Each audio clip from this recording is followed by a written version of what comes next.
კი ბატონო, საქმე იმაშია, რომ 1 ნოემბრიდან საქართველოში ახალი რეგულაცია ამოქმედდა, რომლის მიხედვითაც საჯარო სექტორში დასაქმებულ პირს ერთზე მეტ ანაზღაურებად პოზიციაზე მუშაობა ეკრძალება. თუმცა ბევრმა არ იცის, რომ 28 ოქტომბერს ასევე დამტკიცდა ახალი დადგენილება, რომელმაც განსაზღვრა იმ საქმიანობების ჩამონათვალი, სადაც შეთავსებით მუშაობა მაინცაა შესაძლებელი. ამ საქმიანობის ჩამონათვალი საკმაოდ მრავალფეროვანია და მოიცავს პედაგოგებს, ბაღის მასწავლებლებს, ექიმებს, პროგრამისტებს და სხვა მრავალი. მოკლედ, ჩვენი გადაცემის მიზანია კარგად გაგარკვიოთ, გეხებათ თუ არა ეს კანონი და ხვდებით თუ არა გამონაკლისთა სიაში, ასევე მოვისმენთ პრაქტიკულ რჩევებს, თუ როგორ სჯობს მოიქცეთ, რომ კანონის ფარგლებში შეძლოთ შეთავსებით საქმიანობის გაგრძელება. ასოცირებული პროფესორი თამარ კერძაია. გვერდდება ვინ თუ არა თემაზე სასაუბროთ. თამარ, დილამშვიდობისა. ძალიან ბევრ ადამიანს ეხება ეს საკითხი, შესაძლოა რომელიმე ჩვენი მაყურებელი დაუშვათ არ იყოს საჯარო სექტორში დაკავებული, მაგრამ მისი ოჯახის წევრი, ან მეგობარი, ან ახლობელი, შესაბამისად ახლა ეს ადამიანები კარგად უნდა გავარკვიოთ ყველა იმ დეტალში, რომელიც სამ თემას ეხება. კონკრეტულად ვის ეხება თავდაპირველად, რომ განვმარტოთ და ვიზე ვრცელდება შეთავსებით სამუშაოს აკრძალვა. მივესალმებით ჩვენს მაყურებელს, პოზიტიურ დღეს ვუსურვებ. თავშივე უნდა შევთანხმდეთ მეგობრებო იმაზე, რომ კანონი არის ძალიან კომპლექსური და იურისტებსაც უჭირთ ყველა დეტალში გაერკვნენ, იმიტომ რომ არის ბევრი გამონაკლისები და გამონაკლისებს შორის გამონაკლისები. ამიტომ კარგია რომ ეს გადაცემა გავაკეთეთ, რომ აი ვეცადოთ, რომ დეტალურად კარგად განმარტოთ მაქსიმალურად არაიურიდიულ ენაზე. აქვე იმაზეც უნდა შევთანხმდეთ, რომ ახალი რედაქცია როგორ დაინერგება პრაქტიკაში. ეს დღეს ჩვენ არ ვიცით, დღეს შეგვიძლია ვიმსჯელოთ კანონიდან რას ვასკვნით, მაგრამ პრაქტიკაში მე როგორც დაინერგება, ჩვენ შეგვიძლია უკვე გარკვეული პერიოდის შემდეგ კიდევ ერთხელ გავაკეთოთ გადაცემა და პრაქტიკიდანაც უკვე სიღრმეებში შევიდეთ. კანონი ეხება ორი ტიპის საჯარო მოსამსახურეებს და თავშივე მინდა, რომ ეს ორი ტიპი ერთმანეთისგან გავმიჯნოთ. რატომ? იმიტომ, რომ რეგულაციები სხვადასხვანაირად არის აი ამ ორივე შემთხვევაში. აი რა ტიპებზეა საუბარი? პირველი, ეს არის საჯარო მოსამსახურე, რომელიც დასაქმებულია ადმინისტრაციული ხელშეკრულებით.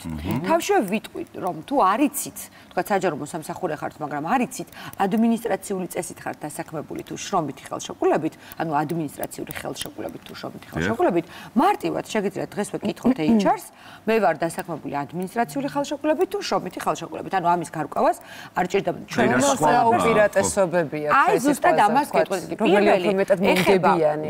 გეტყვით, პირველი კატეგორია, რომელსაც ეხება ეს კანონი არის საჯარო მოსამსახურეები, რომლებიც ადმინისტრაციული ხელშეკრულებით არიან დასაქმებული და მეორე კატეგორიაში შედის ვინ? საჯარო მოსამსახურეები, რომლებიც არიან შრომითი ხელშეკრულებით დასაქმებულები, ამ კატეგორიაში შედიან სიპებს, რომ ეძახიან, ხო? საჯარო სამართლის იურიდიული პირები, სიპები, ძალიან ბევრი ასეთი საქართველოში. AIP თუ სახელმწიფოს დაფუძნებულია. თუ არ არის სახელმწიფოს დაფუძნებული, აქ არ შედის. და ბოლოს საწარმოც შედის, საწარმო თუ სახელმწიფო 50%-ის ფლობელი მაინც არის. აი ეს ორ კატეგორიის ადამიანებზე, დასაქმებულებზე ვრცელდება კანონის ახალი რედაქცია. მოდით ამერ მაშინ უფრო კონკრეტულად განვიხილოთ, აი თითოეულ შემთხვევაში რა ტიპის შეთავსებითი სამუშაო იკრძალება, ან პირიქით მეტი თავისუფლება არის ამ ჭრილში. მივყვეთ. საჯარო მოსამსახურე, რომელიც ადმინისტრაციული ხელშეკრულებით არის დასაქმებული, მას ადრეც, ანუ წლების წინ არსებული კანონმდებლობით და ახალი კანონმდებლობითაც ეკრძალებოდა საჯარო დაწესებულებაში დასაქმება და კერძო დაწესებულებაში, ანუ ანაზღაურებადი საქმიანობის მიღება საჯარო სექტორში ან კერძო სექტორში განსხვავება ამ შემთხვევაში.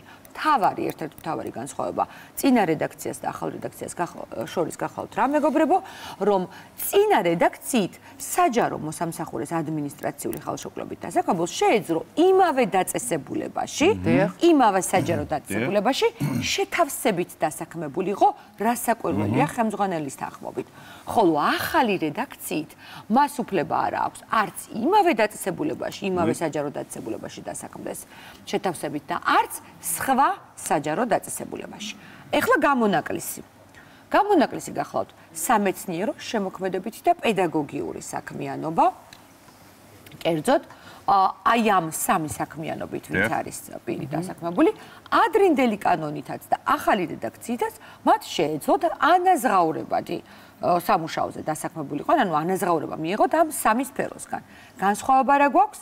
ადრე არ ჭირდებოდა ხელმძღვანელის თანხმობა, ახლა სჭირდება ხელმძღვანელის წერილობით თანხმობა, რომელიც გაიცემა ერთჯერადად 1 წლის ვადით, ხოლო აკადემიურ თანამდებობაზე ვინც არის, დასაქმებული აი პროფესორი, ხო, პროფესორი არის აკადემიურ თანამდებობა, პროფესორის შემთხვევაში იმდენი ხნით გაიცემა ეს თანხმობა, რა ვადითაც პროფესორად არის არჩეული.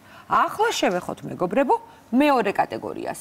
ვინ შედის მეორე კატეგორიაში, რა ვთქვით, ესე იგი, შრომითი ხელშეკრულებით დასაქმებული საჯარო მოსამსახურეები, სიპების თანამშრომლები, IP თუ სახელმწიფოს მიერ დაფუძნებულია და საწარმო თუ 50% ფობელი სახელმწიფო. აი იმ შემთხვევაში ძველი რეგულაციით შეეძლო შეთავსებით ემუშავა კერძოშიც, საჯაროშიც, მაგრამ ახალი რეგულაციით საჯაროში არ შეუძლია მუშაობა არც იმავეში და არც სხვაში, ხოლო კერძო სექტორში მუშაობას არ უკრძალავს კანონი, ყოველ შემთხვევაში ამჟამინდელი რედაქციით ეს არ იკითხება და ამ პირებს უფლება აქვთ, რომ კერძო სექტორშიც დასაქმდნენ, ოღონდ საჭირო არის ხელმძღვანელის წერილობითი თანხმობა. ხო? ისიც ერთჯერადად გაიცემა 1 წლის ვადით. ესე იგი, როგორც ვთქვით, მეორე კატეგორიის ადამიანებს უფრო ფართო ის აქვთ, ხო, ესე რომ ვთქვა და სპექტრი აქვთ, იმიტომ რომ შეუძლიათ კერძო სექტორშიც დასაქმდნენ, ოღონდ თანხმობით. მაგრამ როგორც იცით, ოქტომბრის ბოლოს მიღებული იქნა დადგენილება, რომელმაც კიდევ შეცვალა ეს მოცემულობა. გაამარტივა უფრო, მე ასე მგონია და ბევრი ადამიანისთვის რაღაც ხელმისაწვდომი გახდა ის საქმიანობები, რომელიც მათ უნდათ რაღაც თავის პროფესიულ ცხოვრებას დაუკავშირონ, ხო?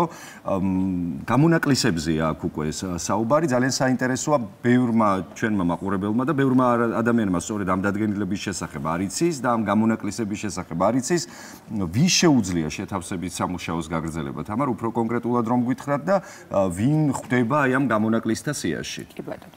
ესე იგი, დადგენილება, ანუ მთავრობის დადგენილება, თქვენ სწორად ძალიან ზურა, რომ ადგენს გამონაკლისთა იმ წრეს, ანუ გამონაკლისის საქმიანობის წრეს, რომელში დასაქმებულ პირებსაც შეუძლიათ შეთავსებით დასაქმება, ან ანაზღაურების მიღება სხვა საჯარო სექტორში საქმიანობით.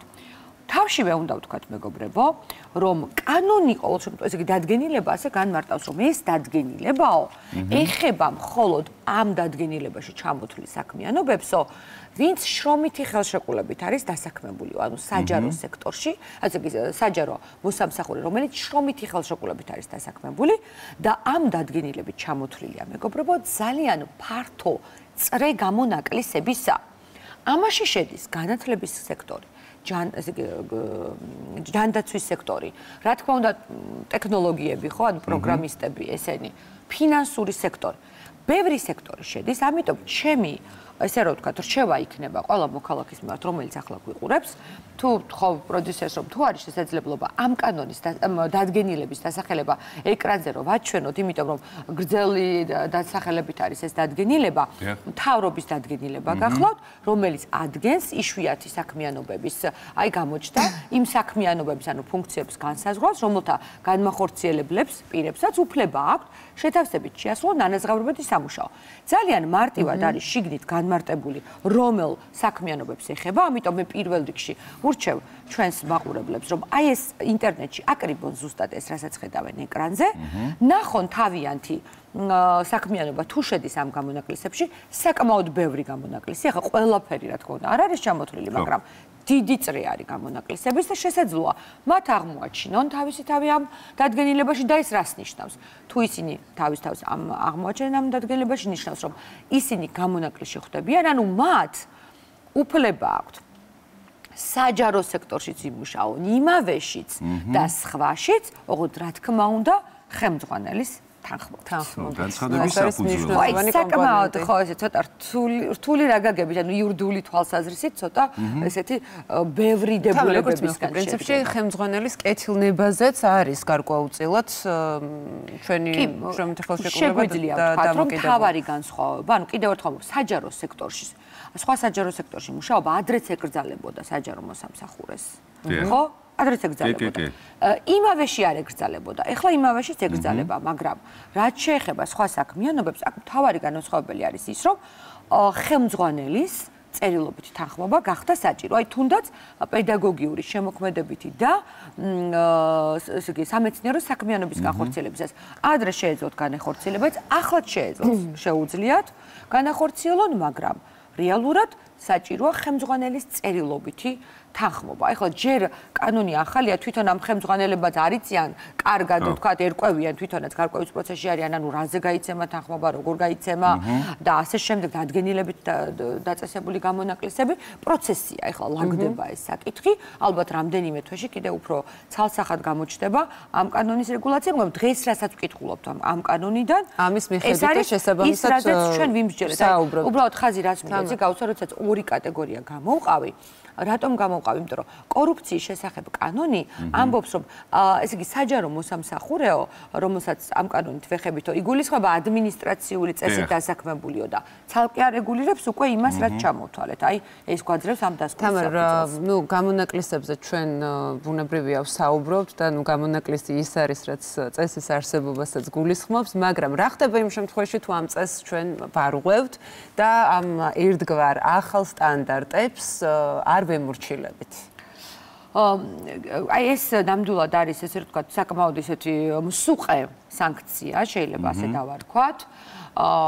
და ეს რატომ არის მსუყე სანქცია? იმიტომ რომ ერთი რომ პირი, რომელიც საჯარო მოსამსახურე, რომელიც აღმოჩნდება, რომ ორ საჯარო სამსახურში მუშაობს, ესე იგი ხელმძღვანელის წერილობით თანხმობის გარეშე, ანუ იმ გამონაკლისებში ვერ ხვდება თანხმობა, არ აქვს, აღმოჩნდება, რომ ორ საჯარო სამსახურში ერთად მუშაობს, ორივე თანამდებობიდან უნდა გათავისუფლდეს და დამატებით კანონი ეუბნება, რომ რაც კი ანაზღაურება აიღე 2 წლის განმავლობაშიო, უკან დააბრუნეო.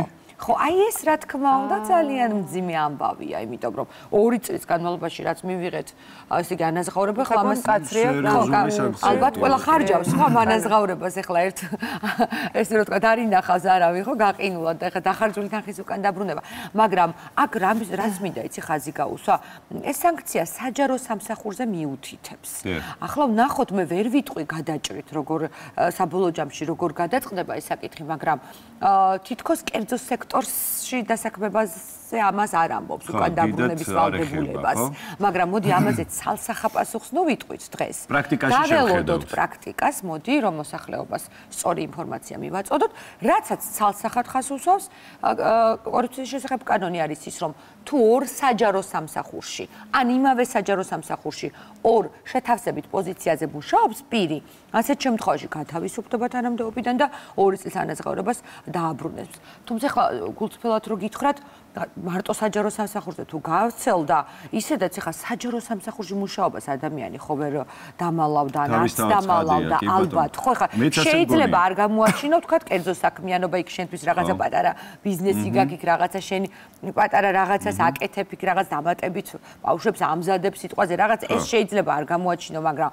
საჯარო სამსახურში რომ მუშაობს, თქვა, ოფიციალურად, ეგ არ მგონია რომ თქვა, არ ვიცი ხა რა მე არ მინდა დამალვის ინტერესი იყოს, ან ვინმეს დაუმალო ზოგადად. ალბათ ესეთი რაღაცა არც იმალება, ხო, ანუ ესეთი არის ოფიციალური სამსახური. თან იცით რა, თან ამას ყველა საჯარო სექტორში ყველას აფრთხილებენ აბსოლუტურად, ყველას აქვს უკვე ეს ინფორმაცია, მე მაგალითად ჩემს გარემოცვაში პრაქტიკაშიც ვიცი უკვე რომ ბევრმა განცხადება დაწერა და მუშაობს ძალიან კარგად ეს კი ბატონო და უბრალოდ აი ეს სანქცია თუ არ გავრცელდება კერძო საქმიანობაზე, ეს რას ნიშნავს? იგი როდესაც საჯარო მოსამსახურე შრომითი ხელშეკრულებით დასაქმებული და ეს სიპები და აიპში მომუშავე პირები, თქვათ, დამატებით ახორციელებენ კერძო საქმიანობას, თქვათ, პატარა ბიზნესი, რაღაცა ბავშვს ამზადებენ, რაღაც. აი თუ ამ შემთხვევაზე ამას დღეს ვერ ვამბობ ცალსახად, მაგრამ წესით არსებული რეგულაციით იმ შემთხვევაზე არ უნდა გავრცელდეს. ნახოთ, როგორ როგორ დაინერგება პრაქტიკაში.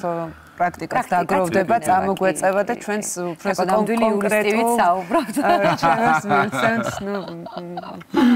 სასიამოვნო კომპლიმენტია, მაგრამ მაშინ როდესაც თამარი არის, ბუნებრივია. რთულია. შეიკავებ იურისტობისგან. კონკრეტული შეფასებები გააკეთო. თამარ, მადლობა, რომ უყავხარ. კიდევ ეს ძალიან მნიშვნელოვანია, იმიტომ რომ ბევრს ვიგებთ ხოლმე შენგან და იგებ ჩვენ ტელემაყურებელი რაც ყველაზე მნიშვნელოვანია. აქტუალურ და დროულ, ასე ვთქვათ, რეკომენდაციებს ვიღებთ ხოლმე.